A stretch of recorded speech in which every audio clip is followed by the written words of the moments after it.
사랑하는 성도 여러분, 오늘 이 본문의 말씀은 이스라엘 역사의 가장 어두운 순간을 걸었던 그 배경을 가지고 있습니다. 우리의 신앙생활이 예수 그리스도 안에서 항상 이 천국의 그 복음의 능력 속에서 항상 감사하고 항상 형통의 길이 가면은 참으로 감사하고 좋지만은 우리의 삶에 아직 하나님의 나라가 온전히 완성되지 않은 가운데 아직도 이 땅에 죄의 영향이 있는 것을 보게 됩니다. 아직도 우리에게 눈물이, 고통이. 오늘날 갑자기 전화가 옵니다. 사랑하는 자녀가 사랑하는 가족 중에 병원에 입원했다는 소식이 들리기도 합니다. 예상하지 않았던 일들이 일어납니다. 예상하지 않았던 많은 일들이 우리에게 오고 갑니다. 우리가 전혀 컨트롤할 수 없는, 우리가 통제할 수 없는 일들이 우리에게 오고 가는 것을 보게 됩니다. 그때 우리는 여러 가지 반응이 나타납니다.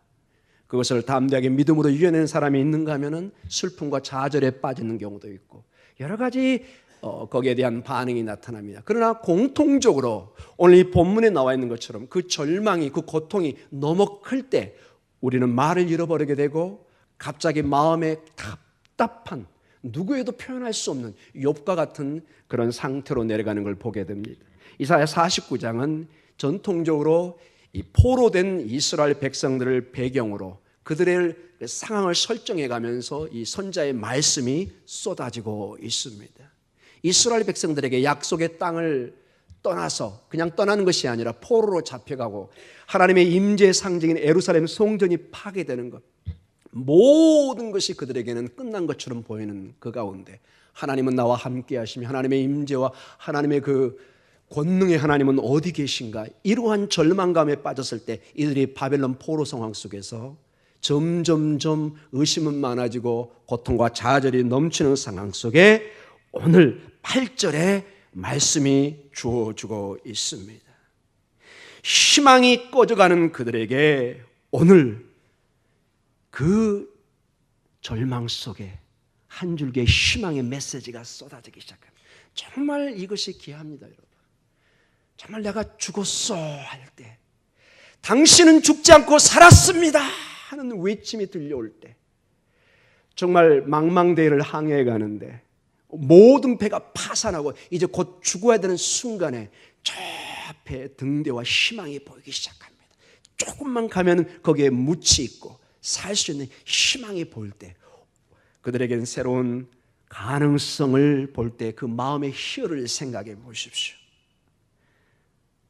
그들의 출애굽 과정도 여러분 비슷하게, 오늘 그 내용이 출애굽 과정과 너무나 유사한 게 많습니다. 정말 그 바로의 압제 속에서 신음하는 그들에게 정말 절망 가운데 아무런 희망이 보이지 않는, 누구도 구원할 수 있는 환경이 아닌 그 순간에 하나님께서 모세를 보내서 하나님의 구원의 역사를 펼치는 것을 보십시오. 여러분, 모든 사람이 절망 가운데 있을 때 하나님의 때, 오늘 여기 성경에 보면은 은혜의 때 우리 주 예수 그리스도를 보내서 여러분과 저를 구원하신 하나님의 그 놀라운 희망을, 생명을, 약속을, 소망을 바라보시기 바랍니다. 포로된 그들이 하나님을 통해 자유를 얻고 약속의 땅으로 돌아갈 수 있다는 희망을 선포하고 있습니다. 여러분, 성경은 어떤 면에서 우리에게 희망을 선포하는 그러한 말씀입니다. 절망 가운데 있는, 세상의 눈으로 볼 때는 절망이고 희망이 없는 여러분과 저희에게 죽음으로 영원한 운명의 쇠사슬에 잡혀서 영원히 죽음으로 가야 되는 우리의 운명에 생명을, 부활을, 희망을 외치는 것이 성경의 말씀이라는 것입니다. 오늘 이사야 49장 8절을 통해서 다시 한번 우리의 삶의 희망을, 소망을, 생명을 도전받기를 원합니다. 우리 8절 다시 읽겠습니다. 시작. 여호와께서 이같이 이르시되 은혜의 때에 내가 내게 응답하였고 구원의 날에 내가 너를 도왔도다. 내가 장차 너를 보호하여 너를 백성의 언약으로 삼으며 나를 일으켜 그들에게 그 황무했던 땅을 기업으로 상속하게 하리라. 아멘. 이 현실의 과거와 현실의 모든 것이 절망의 역사였고 삶의 운명처럼 주어진 그들에게 내가 장차 너를 보호하고 은혜의 때에 미래의 희망을 선포하고 있습니다. 여러분 특별히 여기에 몇 가지 동사를 주목해 보시기 바랍니다. 은혜의 때, 즉 하나님의 때, 하나님의 정한 때에 내가 내게 뭐 하죠? 응답하기 시작합니다. 그 수백 년을 침묵하는 거의 포로기가 거의 100년 가까이 진행됐습니다. 그 침묵의 순간에 하나님이 드디어 입술을 열기 시작합니다. 하나님의 선지자인, 하나님의 사람인 선지자인 이사야를 통해서 하나님께서 말씀하기 시작합니다. 응답하기 시작합니다. 구원의 날에 내가 너를 도왔도다. 응답하시고 돕는 하나님이십니다. 내가 장차 너를 뭐하죠? 보호합니다. 고아처럼 버려주고 마치 죄인처럼 버려진 그들에게 하나님의 응답이 있고 하나님의 도움이 있고 하나님의 보호하심이 있다는 것을 선포하고 있습니다. 그들은 고아처럼 버려지지 않았다는 것입니다. 하나님이 그들을 포기하지 않았다는 것을 오늘 선자들의 입술을 통해서 강력하게 외치고 있습니다. 비록 그들이 아직 바벨론에 있지만 이미 약속의 땅에 있는 것처럼 말씀을 주고 있습니다. 하나님의 말씀이 선포되면 그것은 창조의 역사가 있어서 그 말씀은 땅에 떨어져서 반드시 열매를 맺게 되어 있습니다. 30배, 60배, 100배의 열매를 맺게 되어 있습니다. 하나님의 말씀이 허공에 선포되는 것 같지만은 그 믿음의 씨앗은 거기에 뿌리를 바라고 반드시 하나님의 때에 이 약속이 성취되는 것을 보게 됩니다. 사랑하는 성도 여러분, 하나님의 말씀은 공허한 말씀이 아닙니다. 하나님의 약속의 말씀은 반드시 지켜지는 말씀입니다.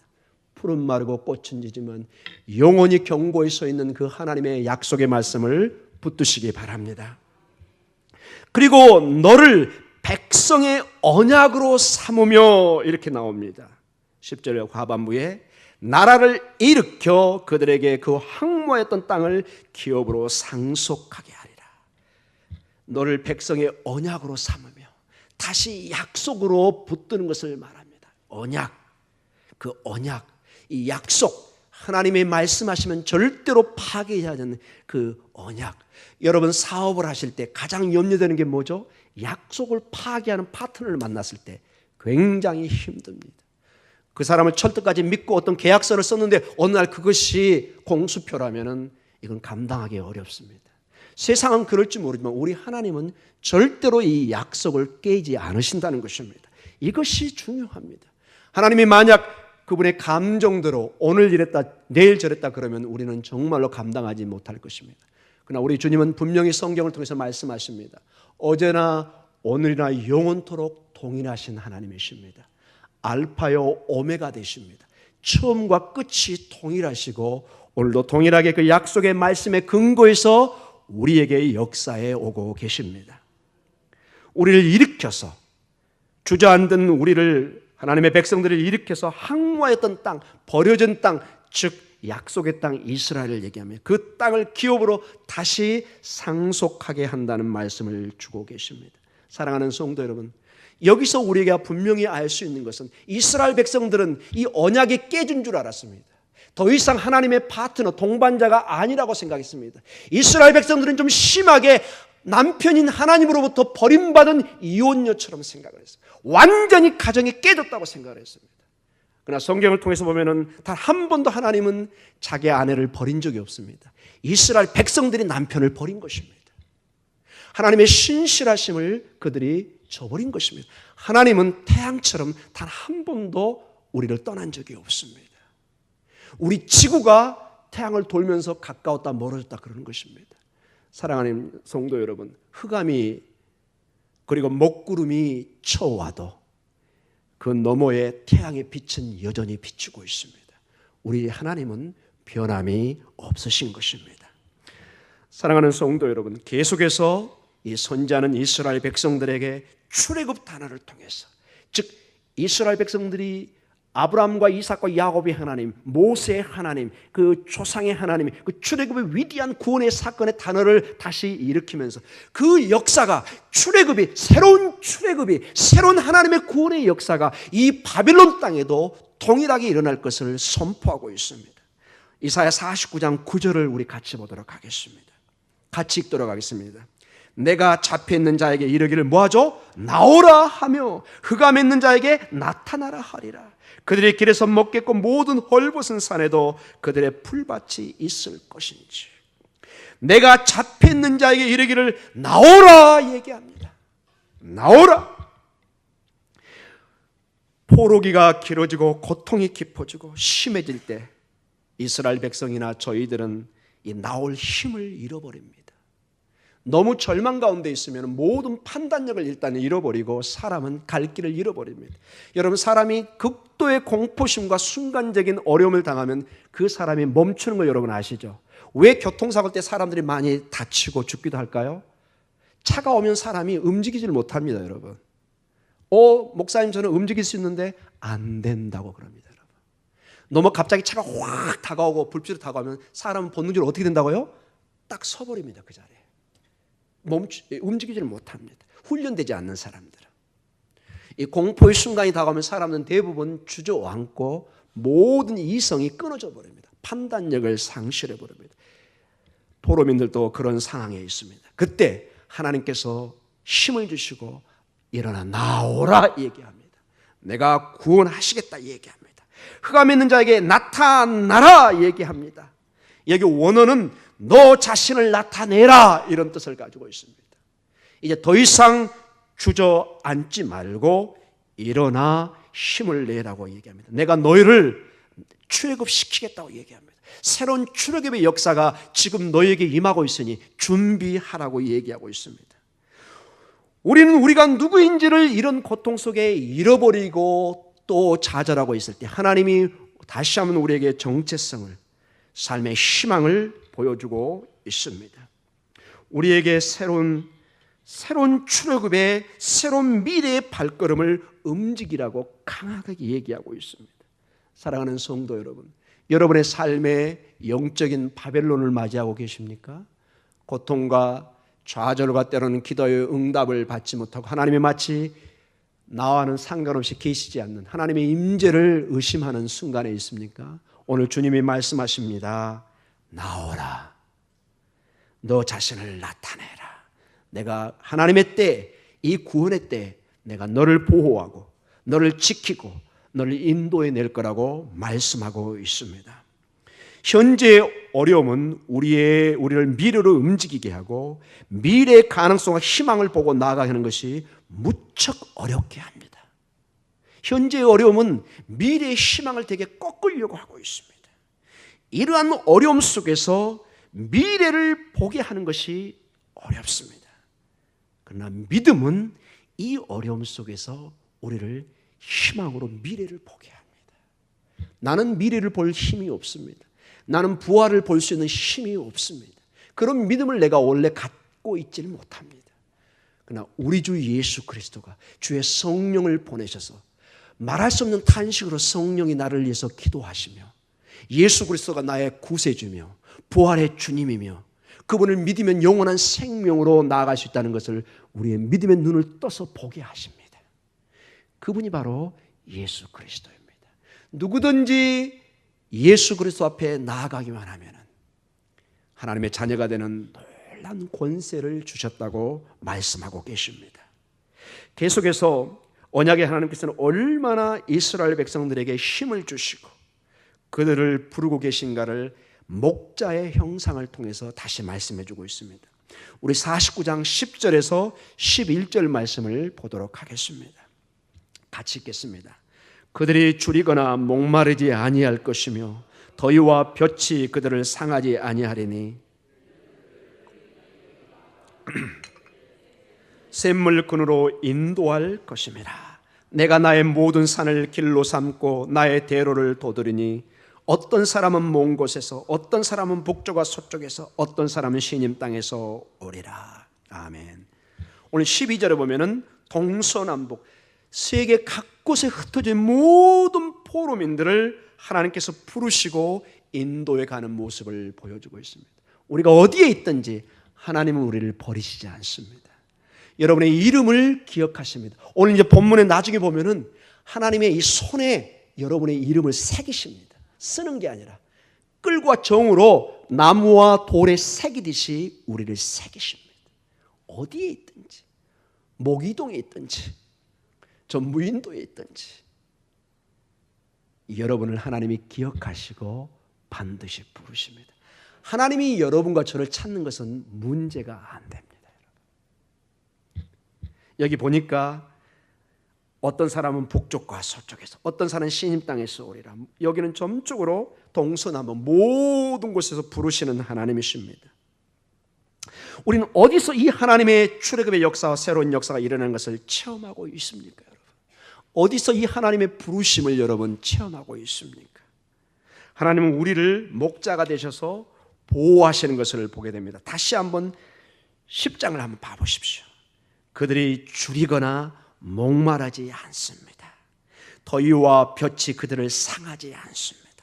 이는 그들을 궁휼히 여기시니가 그들을 이끌되 샘물 근으로 인도하실 것입니다. 여호와가 나의 목자시니 내게 부족함이 없으리로다. 이게 여러분 이스라엘 산 사람이면, 저 같은 사람은 금방 이게 무슨 말인지 압니다. 그 40도 때로는 50도까지 올라갑니다. 에이, 거짓말을.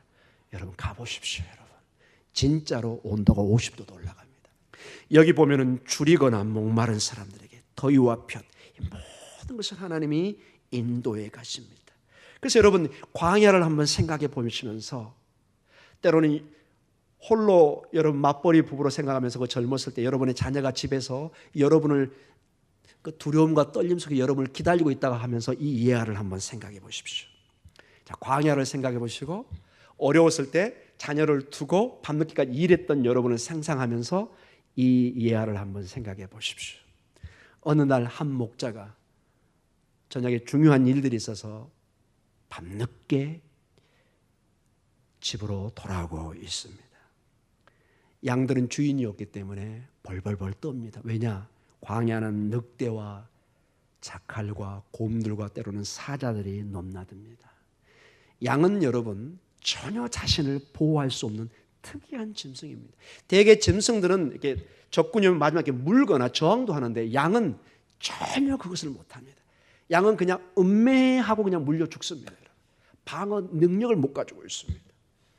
대신에 그들은 불안에 떨고 덜덜덜덜 떨고 있습니다. 드디어 목자가 집에 왔습니다. 나야, 너희는 이제 안전해. 내가 왔어.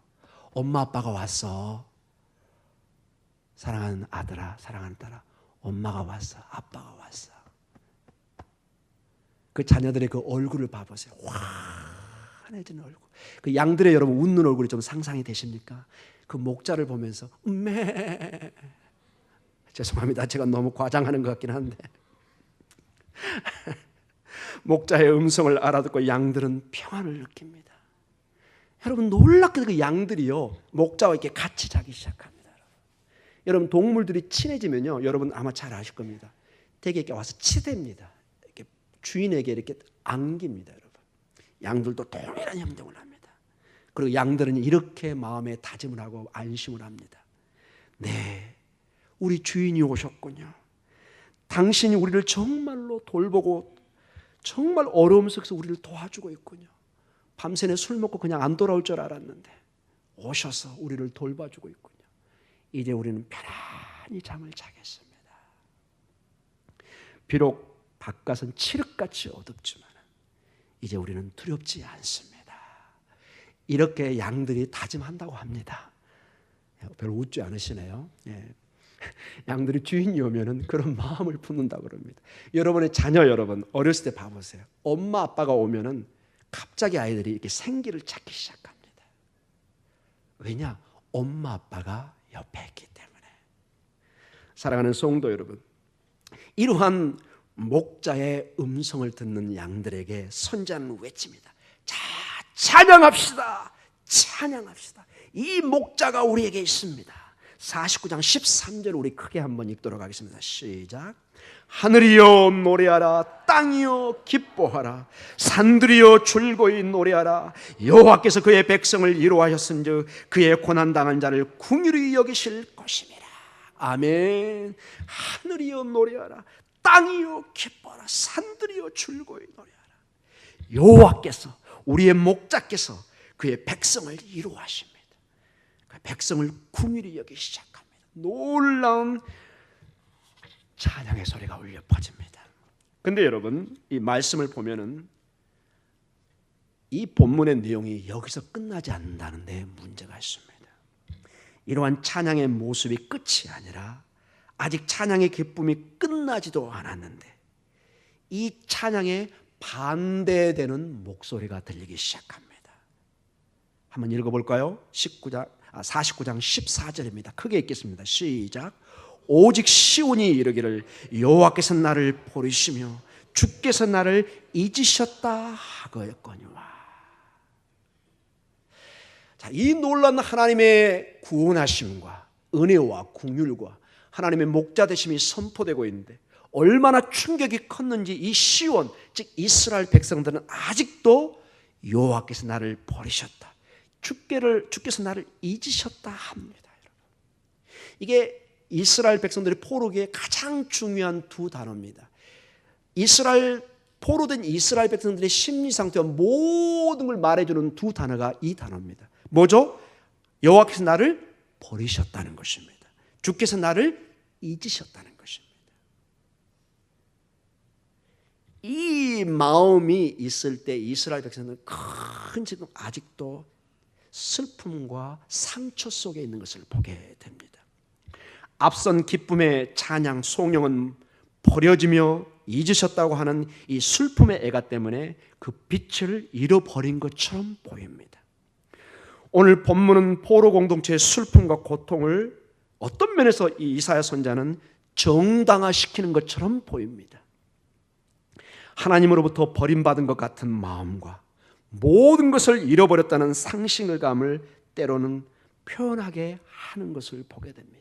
그래서 여러분, 시편과 욥기나 전반적으로 내용을 보면은 우리의 극심한 고통을 가지고 있는 것보다는 하나님 앞에 나와서 표현하는 것이 훨씬 더 건강하고 우리의 신앙을 지킬 수가 있습니다. 이것은 우리가 간직한다고 간직해지는 것이 아닙니다.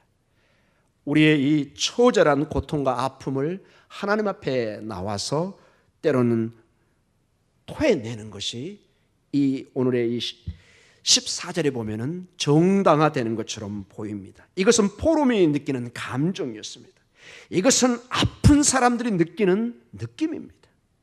이것은 왜곡하고 슬퍼하는 사람들에게 장송곡을 부르는 사람들이 느끼는 감정입니다. 또는 근심 걱정 속에 잠겨있는 사람들이 느끼는 하나님 앞에 정직한 때로는 우리의 마음 상태라는 것입니다. 우리는 다 이러한 감정을 느낄 때가 있습니다. 우리가 고통의 어두운 길을 걸어갈 때 이러한 경험을 할 때가 있다는 것입니다.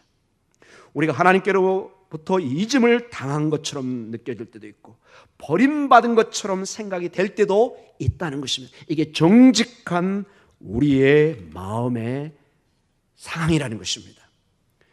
그러나 여러분, 사랑하는 성도 여러분, 참으로 감사하고 참으로 놀라운 것은 우리의 이 감정과 이 느낌이 우리의 운명을 좌지우지하는 것이 아니라는 것입니다. 우리에게는 놀란 하나님의 은혜와 긍휼이 있습니다. 여러분, 그러나 잊지 마십시오. 하나님은 우리를 잊지 않으셨습니다.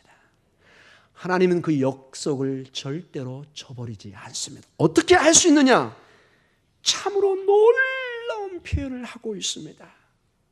하나님의 음성이 펼쳐지는데 이 세상에서 가장 인간이 표현할 수 있는 가까운 관계로 하나님과 우리의 관계를 표현하기 시작합니다. 인간 세계에서 이보다 더 가까운 관계는 제가 볼 때 거의 단언컨대 없습니다. 하나님께서 얼마나 우리와의 관계가 친밀하고 가까이 계심을 인간의 가장 기본적인 관계를 통해서 표현하고 있습니다. 우리 15절을 크게 한번 읽도록 하겠습니다. 시작. 여인이 어찌 그 젖먹는 자식을 잊겠으며 자기 태에서 난 아들을 긍휼히 여기지 않겠느냐. 그들은 혹시 잊을지라도 나는 너를 잊지 아니할 것이라. 아마 여러 성경 말씀이 다 소중한데 가장 우리의 가슴을 후벼 파면서 공감하는 내용 중에 하나가 49장 15절의 말씀입니다. 젖을 먹이는 어머니의 마음으로 자식을 바라보고 돌보는 모습으로 하나님의 사랑을 그려주고 있습니다. 하나님께서 얼마나 친밀하게 우리를 보호하시고 함께 하심을 오늘 이렇게 보여주고 있습니다. 혹시 그런 일은 없어야 되겠지만 혹시라도 이 젖먹이를 가진 부모 중에 자식을 버리는 일이 있더라, 그런 일이 있을지라도 나는 절대로 그런 일을 하지 않는다고 얘기합니다. 이보다 더 강한 표현이 세상에 어디 있겠습니까, 여러분? 젖먹이를 가진 엄마는 목숨을 겁니다, 여러분. 이것은 동물의 세계도 동일합니다. 강아지고 곰이고 모든 것들은, 여러분 새들도 새끼를 건들면은 목숨을 걸고 덤비는 걸 여러분 방송이나 여러분 실제 많이 보실 것입니다. 사람은 상상을 초월하는 행동을 하게 됩니다. 그래서 여러분 이사야 49장 14절의 말씀을 오늘 15장이 완전히 변화를 시킵니다. 우리 이사야 49장 14절을 한번 읽도록 하겠습니다. 시작. 오직 시온이 이르기를 여호와께서 나를 버리시며 주께서 나를 잊으셨다 하였거니와. 자, 버리시고 잊으셨다, 두 가지 동사를 사용해서 강력한 그들의 하나님 앞에 실망감을 표현합니다. 하나님 앞에 그 버림받은 느낌을 표현합니다. 그러나 49장 15절을 다시 주목해서 보도록 하겠습니다. 시작. 여인이 어찌 그 젖먹는 자식을 잊겠으며 자기 태어나서 난 아들을 궁일이 여기지 않겠느냐. 그들은 혹시 잊을지라도 나는 너를 잊지 아니할 것이라. 아멘. 잊겠느냐, 잊을지라도 잊지 아니할 것이라. 자, 14절에는 두 번의 이 단어가 반복되고 15절에는 몇 번 반복되죠? 3번 반복됩니다. 즉 15절에 3번의 반복되는 말씀을 통해서 14절을 완전히 뒤집고 있는 것입니다. 하나님의 긍휼과 사랑이 모든 것을 뒤집는 것을 말씀해 주고 있습니다. 복음의 능력이 이 모든 우리의 좌절과 실망과 낙심을 이겨낼 수 있는 힘의 근원인 것을 보여주고 있는 것입니다. 더욱더 여러분 49장 16절 우리 이제 결론적인 말씀으로 보도록 하겠습니다. 우리는 버림받거나 잊어버린 존재가 아니라 하나님의 손에 새겨진 존재라는 것입니다. 아기를 가진, 젖먹이를 가진 어머니의 표현과 얼마나 우리를 하나님의 생명책에 확실히 기록했는가를 하나님의 권능의 손에 새겨진 모습으로 나오고 있습니다. 우리 같이 읽도록 하겠습니다. 16절 시작. 내가 너를 내 손바닥에 새겼고 너의 성벽이 항상 내 앞에 있나니. 아멘. 이것은 여러분 그냥 이렇게 붓글씨로 썼다는 내용이 아니라 이 원문의 뜻은 마치 나무와 돌에 끌과 정으로 이렇게 쳐가지고 새긴 것을 얘기합니다. 지워지지가 않습니다, 여러분. 여러분 비석에 가서 그것을 손으로 여러분 막 닦는다고 지워지나요? 절대로 안 지워집니다, 여러분. 왜냐? 돌을 새긴 것이기 때문에 그렇습니다. 이건 오래갑니다. 그래서 하나님의 사랑이 여러분의 이름을 하나님의 손에 새겼다고 얘기하고 있습니다. 아멘. 우리의 충성심이나 사랑은 변할 수 있습니다. 우리는 약속을 어길 수 있습니다. 그러나 하나님의 사랑은 변하지 않습니다. 이것이 성경이 증언하는 강력한 약속의 말씀입니다. 이게 복음의 능력입니다. 이제 우리 다 같이 결론적인 말씀을 하나를 보면서 하나님과 우리의 사랑을 절대로 끊을 수 없다는 것을 우리 다짐하면서 오늘 기도의 시간을 갖도록 하겠습니다. 그 유명한 로마서 8장 31절과 39절의 말씀입니다. 우리 함께 보도록 하겠습니다. 로마서 8장 31절에서 39절의 말씀. 사도 바울이 정말 피를 토하듯이 로마 교인들에게 보낸 편지의 내용입니다. 이 편지를 보낸 다음에 곧 죽습니다. 사도 바울은. 그 내용을 한번 같이 읽도록 하겠습니다. 시작. 그런즉 이 일에 대하여 우리가 무슨 말을 하니요? 만일 하나님이 우리를 위하시면 누가 우리를 대적하리요? 자기 아들을 아끼지 아니하시고 우리 모든 사람을 위하여 내주신 이가 어찌 그 아들과 함께 모든 것을 우리에게 주시지 아니하겠느냐? 누가 능히 하나님께서 택하신 자들을 고발하리요? 의롭다 하신 이는 하나님이시니 누가 정죄하리요? 죽으실 뿐만 아니라 다시 살아나신 이는 그리스도 예수시니 그는 하나님 우편에 계신 자요 우리를 위하여 간구하시는 자시니라. 누가 우리를 그리스도의 사랑에서 끊으리요? 환난이나 곤고나 박해나 기근이나 적신이나 위험이나 칼이랴.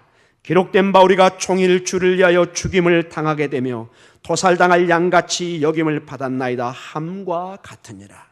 그러나 이 모든 일에 우리를 사랑하시는 이로 말미암아 우리가 넉넉히 이기느니라. 내가 확신하노니 사망이나 생명이나 천사들이나 권세자들이나 현재일이나 장래일이나 능력이나 높음이나 깊음이나 다른 어떤 피조물이라도 우리를 우리 주 그리스도 예수 안에 있는 하나님의 사랑에서 끊을 수 없으리라. 아멘. 여러분, 이거는 하나님의 약속의 말씀으로 새겨진 것입니다. 그 누구도 이 말씀에 더하거나 뺄 수가 없습니다. 이것이 하나님의 약속의 말씀입니다. 여러분, 힘을 내십시오. 어떠한 상황 속에서도 하나님이 우리를 잊지 않으시고 오늘도 우리를 목자가 되셔서 인도하시고 보호하시고 영원한 생명으로 함께 하심을 잊지 마시기 바랍니다. 우리가 이러한 기도로 믿음으로 담대히 서기만 하면은 우리의 문제는 점점 작아집니다. 참으로 신기합니다. 그런데 이 믿음에서 멀어지면 멀어질수록 이 작은 문제가 희한하게 돌연변이를 일으켜가지고 뻥튀기처럼 커지기 시작합니다. 여러분의 삶에 이런 문제가 뻥튀기로 돌연변이가 되는 일들이 없도록 축복하고 기도합니다. 우리의 삶에는 모든 문제가 이 복음의 위대함으로 모든 것이 그냥 불면 날아가 버리는 그런 작은 문제로 변할 줄 믿습니다. 우리 이 시간에 기도하는 시간을 갖도록 하겠습니다.